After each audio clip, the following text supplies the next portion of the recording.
Hello everybody. अब हम next वाद पढ़ेंगे, प्रकृतिवाद। प्रकृतिवाद और शिक्षा, इसके जो मेन जनक थे वो हर्बर्ट स्पेंसर थे और रूसो थे। इन्होंने क्या है, जैसा नाम से ही लग रहा है, प्रकृतिवाद यानी कि नेचर, हमारा जो है वातावरण, एनवायरनमेंट, इन्होंने क्या है, नेचर को ज़्यादा इम्पोर्टेंस दी है। और ये कहते हैं कि जो प्रकृति है उसी के संपर्क में आके हम क्या है सीखते हैं। प्रकृति में जो है, जो चीज़ का जो निर्माण होता है वो प्रकृति में जो हमारे अणु और ये सब चीज़ें जो हैं दी हुई हैं, प्रकृति के अंदर जो प्रक्रियाएं चलती हैं उन प्रक्रियाओं में अंतःक्रिया होके चीज़ों का क्या है, निर्माण होता है। तो ये फिजिक्स और बायोलॉजी उन चीज़ों को क्या है, इम्पोर्टेंस देते हैं। इन्होंने क्या है, डाल्टन का जो परमाणु का सिद्धांत था और इन्होंने उन सिद्धांतों को जो साइंस में जो है दिए हुए हैं उनको इन्होंने इम्पोर्टेंस दी है। और ये कहते हैं कि मनुष्य जो भी कुछ सीखता है उसके जो ज्ञान का विकास होता है वो प्रकृति की गोद में होता है, वो नेचर के संपर्क में आता है। और नेचर के जब वो संपर्क में आता है, जैसी उसकी रुचि अभिरुचि होती है उसी के हिसाब से क्या है, वो नेचर की वस्तुओं से रिएक्ट करता है। तो इनके हिसाब से जो है, यानी कि जो प्रकृतिवादी थे उनके हिसाब से तत्व मीमांसा, ये मेटाफिजिक्स क्या हुई, या इनके हिसाब से क्या है, जो मेटाफिजिक्स है, संसार की जो रचना है वो परमाणु के संयोग से होती है। उनके इस विचार को आधुनिक युग के जो वैज्ञानिक हैं, डाल्टन मोध्य के वैज्ञानिक प्रयोग के आधार पर क्या है, सिद्ध किया गया है। यानी कि इनके यहाँ कहने का ये मतलब है कि जो संसार की रचना होती है वो परमाणु के संयोग से होती है। और जो ये चीज़ें जो मैकेनिकल जो है, नेचुरलिज्म जो है, जो यांत्रिक यंत्रवादी जो प्रकृतिवाद है, ये उसको इम्पोर्टेंस देते हैं। तो जो इनकी तत्व मीमांसा है, यानी कि जो हम मतलब आध्यात्मिक उन चीज़ों को ये ज़्यादा ना मान, उनको तो ये मानते ही नहीं है। ये क्या है, प्रकृति को मानते हैं। और प्रकृति की जो इसमें जो अणु और वो सारी चीज़ें होती हैं वो रिएक्ट करके कोई चीज़ का जो है निर्माण होता है और हम चीज़ों को क्या है, सीखते हैं। ये बायोलॉजिकल नेचुरलिज्म को मानते हैं और मैकेनिकल नेचुरलिज्म को मानते हैं। इसी के आधार पर क्या है, चीज़ों का विकास होता है। प्रकृतिवाद में ज्ञान मीमांसा से क्या मतलब है, प्रकृतिवाद में ज्ञान को वास्तविक ज्ञान मानते हैं, प्रकृति के ज्ञान को, यानी कि नेचर का जो ज्ञान है वो ही वास्तविक ज्ञान है। अब प्रकृति के संयोग में जो है, सामान्य प्रयोग में प्रकृति से अर्थ उस रचना से लिया जाता है जो स्वाभाविक रूप में क्या है, विकसित होती है, जिसके निर्माण में क्या है, मनुष्य को कोई हाथ नहीं होता। यानी कि जो पृथ्वी है और ये सारी जो पहाड़, नदियाँ, ये सब जो बनी हुई हैं, ये हैं प्रकृति संसार का वह मूल तत्व है जो पहले से था और आगे भी रहेगा और भविष्य में भी होगा। इसमें कोई क्रिया तो होती नहीं है जो निश्चित नियमों के अनुसार होती हो।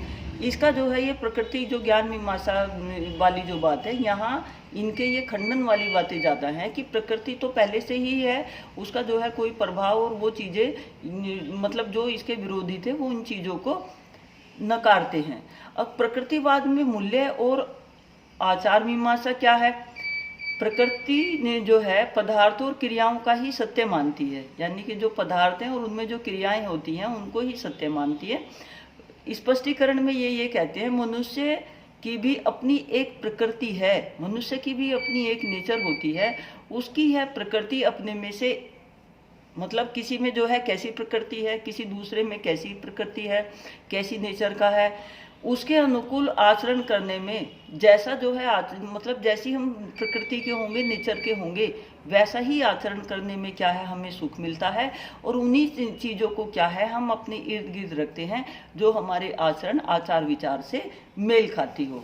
प्रकृतिवाद की जो है परिभाषा क्या हुई, प्रकृतिवाद वह विचारधारा है जो प्रकृति को ईश्वर से अलग करती है और आत्मा को क्या है, पदार्थ के अधीन करती है। जो आत्मा होती है वो पदार्थ के अधीन होती है और अपरिवर्तनशील विषयों को सर्वोच्च मानती है। यानी कि जो अपरिवर्तनशील जो नियम हैं उनको ही क्या है, सर्वोच्च मानती है। जो चीज़ है, जिनको जो है आप चेंज नहीं कर सकते, वही चीज़ क्या है, मान्य है। तो यहाँ कहने का मतलब ये हुआ कि जो प्रकृतिवाद, पाश्चात्य जो हमारी विचारधारा है, जो इस ब्रह्मांड को प्रकृति जन्य मानती हैं और यह मानती हैं कि यह भौतिक संसार ही क्या है, सत्य है, और इसके अतिरिक्त क्या है, कोई आध्यात्मिक संसार जो है नहीं मानते। ईश्वर के अस्तित्व को तो स्वीकार नहीं करते और आत्मा को जो है पदार्थजन्य चेतन तत्व मानते हैं, और यह प्रतिपादित करते हैं कि मनुष्य का जीवन उद्देश्य सुखपूर्वक जीना है, जो प्राकृतिक जीवन जीने अर्थात प्रकृति के अनुकूल जीने द्वारा प्राप्त किया जा सकता है। हम उतने ही जो है सुखी रहेंगे, यहाँ ये कहते हैं जितने हम क्या है प्रकृति के क्लोज रहेंगे, जितना हम क्या है नेचर को इम्पोर्टेंस देंगे। तो ये नेचर को क्या है सर्वोपरि मानते हैं। अगर नेचर का कोई दोहन नेगेटिव वे में करता है तो वो क्या है, वो दुखों का भागी होगा, ये कहते हैं। तो प्रकृतिवाद के जो है मूल सिद्धांत क्या हुए, प्रकृतिवाद का जो है पहला सिद्धांत ये हुआ कि यह ब्रह्मांड एक प्रकृति रचना है, यानी कि जो ब्रह्मांड है वो प्रकृति की एक रचना है। दूसरा ये हुआ यह भौतिक संसार ही सत्य है और इससे परे कोई भी जो है आध्यात्मिक संसार नहीं है। जो चीज़ें हमें दिख रही हैं वही सत्य है, इससे अलग क्या है कोई चीज़ नहीं है। आत्मा क्या होती है, आत्मा पदार्थ जन्य चेतन तत्व है। जो आत्मा है वो पदार्थ जन्य चेतन तत्व है, यानी कि जो कुछ हम हैं वही क्या है, चैतन्य जन तत्व है, और हम हैं तो वही क्या है, तत्व है। वही हम ही, अगर जो चीज़ एग्जिस्ट होती है ये उसी चीज़ को क्या है इम्पोर्टेंस देते हैं। आगे ये क्या मानते हैं, क्या सिद्धांत है, मनुष्य संसार की क्या है श्रेष्ठ रचना है, और इस श्रेष्ठ रचना ये जितनी जो है भौतिक विज्ञान भौतिकवादी और उन सब चीज़ों के जो है बनी हुई हैं। इसके बाद ये सिद्धांत में कहते हैं कि मानव विकास एक प्रकृति क्रिया है, यानी कि एक क्रिया के द्वारा जो है मनुष्य का निर्माण हुआ है, जिसकी मूल शक्तियों का स्वरूप प्रकृति है, यानी कि जिसकी मूल जो शक्तियां हैं वो नेचर ही है। मानव जीवन का उद्देश्य क्या है, यहाँ ये मानते हैं कि सुखी पूर्वक जीवन जीना है, और जो नेचुरलिस्ट वाले हैं वो ये कहते हैं कि सुखी जीवन वही जी सकता है जो प्रकृति के संपर्क में जितना ज़्यादा होगा। इसके बाद आगे बात आती है सुखपूर्वक जीने के लिए क्या है, प्राकृतिक जीवन उत्तम है। इसके बाद ये सिद्धांतों में कहते हैं कि प्राकृतिक जो जीवन है सामर्थ्य, समायोजन और परिस्थितियों पर नियंत्रण का क्या है महत्व है, यानी कि जो हमारी नेचर है उस नेचर में जो हमारी सामर्थ्य है और उसके साथ एडजस्टमेंट करने की जो हमारी परिस्थितियां हैं वो नियंत्रण करना क्या है महत्व रखता है।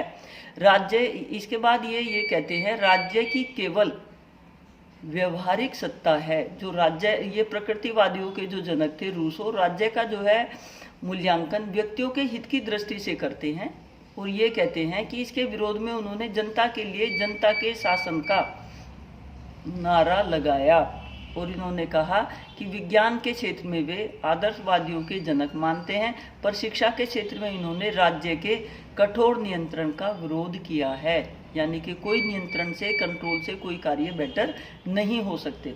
तो प्रकृतिवादी से शिक्षा किस तरह की होगी इनके हिसाब से, जो प्रकृतिवादी विचारधारा वाले लोग हैं वो ये कहते हैं कि जो प्रकृतिवादी है दार्शनिक हर्बर्ट स्पेंसर ने तो यहाँ तक कहा है, जो इन्होंने अपनी किताब लिखी थी education intellectual moral and physical, इन्होंने क्या किया, शिक्षा का क्रमबद्ध रूप से विचार अभिव्यक्त किए, और वहाँ उन्होंने उसका जो है संक्षेप में उन चीज़ों को प्रस्तुत किया, और उसमें जो है इनका जो शिक्षा का जो सार निकल के आता है वो ये आता है हर्बर्ट स्पेंसर के हिसाब से कि शिक्षा का अर्थ अंतः शक्तियों का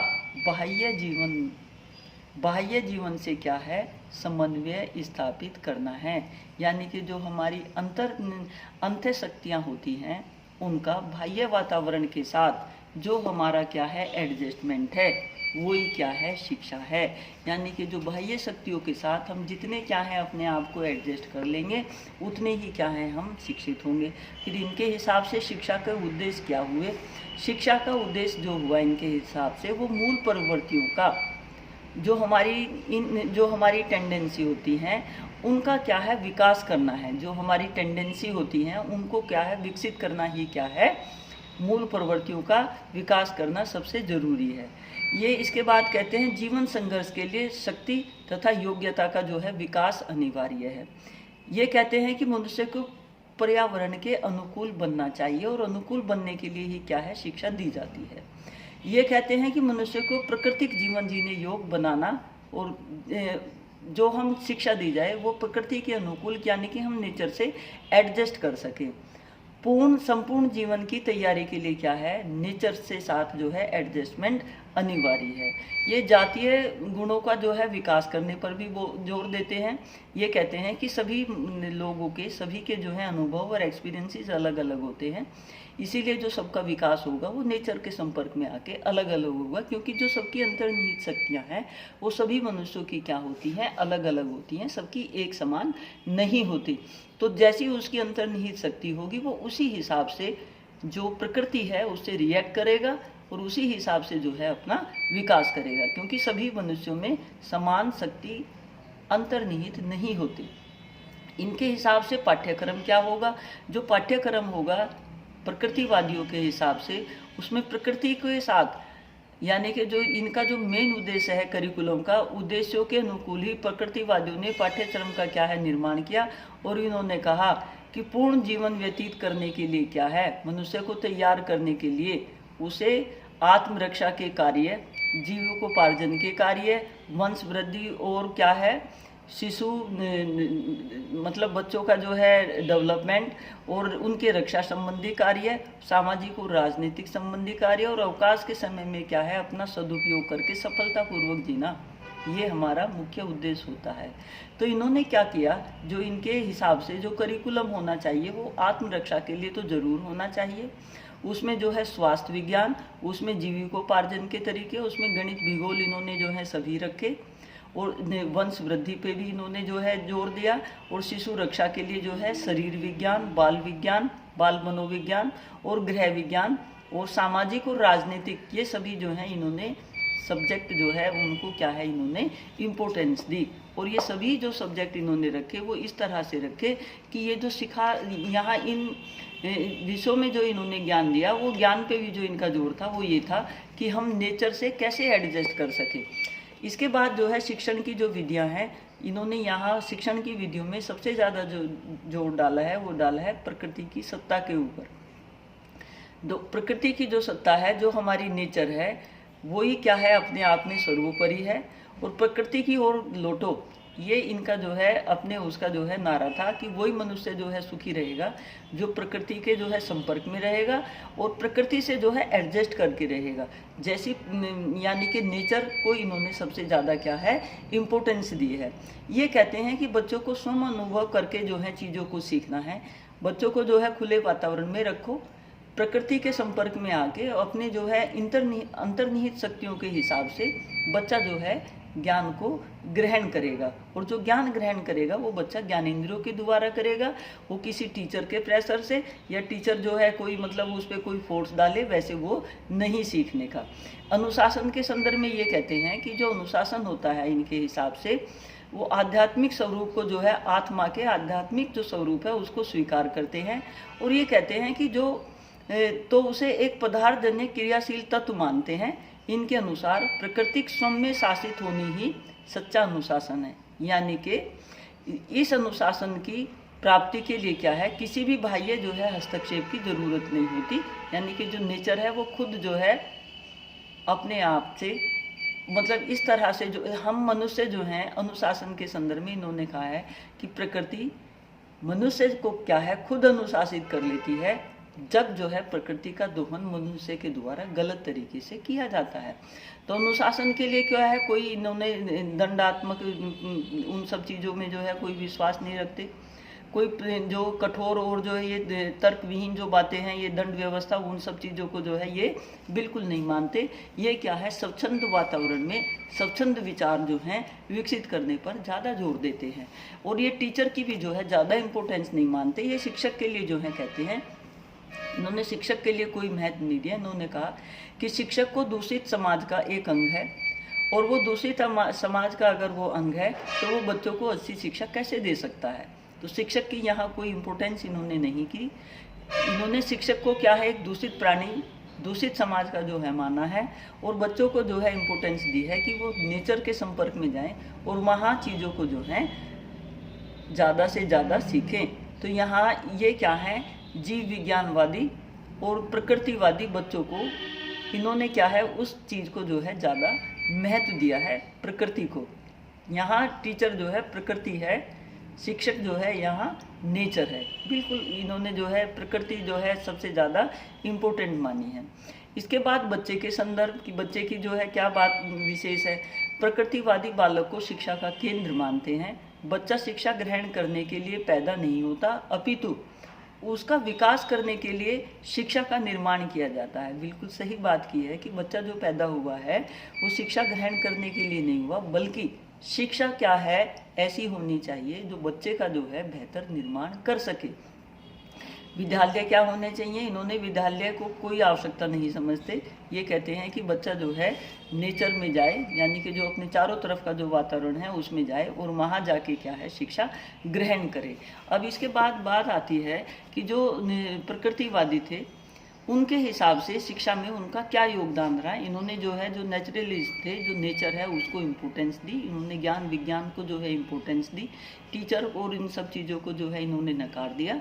जबकि जो है किसी भी चीज़ को जो है इन्होंने डिसिप्लिन को इम्पोर्टेंस नहीं दी, और जब इन चीज़ों को इम्पोर्टेंस नहीं दी जाएगी तो व्यवस्था जो है अव्यवस्थित होने में जो है नहीं लगती। क्योंकि किसी भी चीज़ को जो है कंट्रोल करने के लिए कंट्रोलिंग चीज़ें क्या हैं होनी चाहिए। विद्यालय भी इन्होंने जो है नकार दिए, इन्होंने शिक्षक भी नकार दिया। सारी जो है सर्वोपरि जो स्थान इन्होंने दिया है वो नेचर को दिया है। ये आत्मा, परमात्मा, कर्म, भोग, स्वर्ग, नरक आदि में जो है इनका कोई विश्वास नहीं है। चलो ना हो, ये जो है मनुष्य की जो प्रकृति होती है, जो नेचर होती है, जो इन हिडन उसकी टेंडेंसी होती हैं, जो करेक्टरिस्टिक्स होती हैं, उनको ज़्यादा इम्पोर्टेंस देते हैं। और उन्हीं के हिसाब से क्या है जो हमारी इन हिडन टेंडेंसी हैं उन्हीं के हिसाब से क्या है बच्चा सीखता है। और वो जब जैसा प्रकृति के जो है संपर्क में आता है उसी हिसाब से क्या है अपने, अगर पॉजिटिव नेचर जो है उसके चारों तरफ है तो वातावरण क्या होगा, अच्छा होगा, तो बच्चा जो है और अच्छे से जो है चीज़ें सीखेगा और अपना क्या है विकास कर पाएगा।